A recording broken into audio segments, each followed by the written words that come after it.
Hello আমার প্রিয় বন্ধুরা, প্রতিদিনকার রান্নাবাড়ার আয়োজন নিয়ে আজকে আমি আবার হাজির হয়ে গেছি। সবাই কেমন আছেন? আশা করি সবাই ভালো আছেন।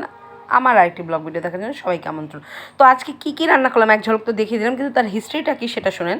এটা হচ্ছে বুধবার রাতে রান্না করেছি। যেহেতু গ্যাস সংক্রান্ত প্রবলেম কম বেশি সবারই আছে, এক কথা বারবার বলতে ভালো লাগে না। তো যাই হোক, একটা তরকারি অ্যাটলিস্ট রান্না করে রাখলে দেখা যায় কি যে আপনার পরের দিন আর বেগ পেতে হয় না। তো থ্যাঙ্কস টু গড, গ্যাস বৃহস্পতিবার দিন সেভাবে যায়নি। তো যাই হোক, এখানে মাছটা কষিয়ে নিলাম। আর দেখেন কি আরামসে আমি রান্না করি, চারদিকে ঘ্যান ঘ্যান প্যান প্যান এর মধ্যে রান্নাবাড়া করা হয়। আর এখানে দেখেন আমার ছেলের কি কাজ, সর্ষের তেলের মধ্যে জিরা ঢেলে দিয়ে রেখেছে।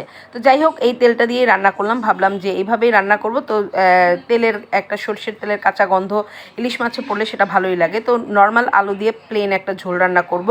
তো এই রান্নাটা আমি বুধবার রাতেই করে রেখেছি, ওই যে বললামই। তো যাই হোক, এখন এভাবেই কয়েকদিন করতে হবে, তারপর দেখবো গ্যাস যদি মোটামুটি ঠিক হয়ে আসে তাহলে দিনের দিনই রান্না করব। তো এই তো এখানে হচ্ছে আলু দিয়ে হচ্ছে আলুটার জল দিয়ে দিলাম আলুর মধ্যে। এবার ফুটে উঠলে পরে মাছটা দিয়ে সুন্দর করে মশলা টশলা সব ফুটে উঠবে পরে, তারপর হচ্ছে এর মধ্যে মাছটা দিয়ে দেবো, দিয়ে ঢাকা দিয়ে রাখবো। তারপর এখানে পরিমাণ মতো হচ্ছে জিরার গুঁড়া, ভাজা জিরার গুঁড়া, যেহেতু তেলের মধ্যে ছিল তারপরে আবারও দিয়েছি, ভাজা জিরার গুঁড়া দিয়ে নামিয়ে নিয়েছি। তারপর এটা পরদিন মানে বৃহস্পতিবার দিন হচ্ছে এখানে একটু জিরা ফোড়ন দিয়ে হচ্ছে পেঁয়াজ ভেজে নিচ্ছি। এর পাশাপাশি একটা ডাল বসিয়ে দিয়েছি। গ্যাস মোটামুটি ছিল, মানে কোনো রকম চলা যায়। তো যাই হোক, এটা আমার পছন্দের একটা সবজি, মানে ধুন্দুল দিয়ে ইলিশ মাছের মাথা দিয়ে রান্না করব।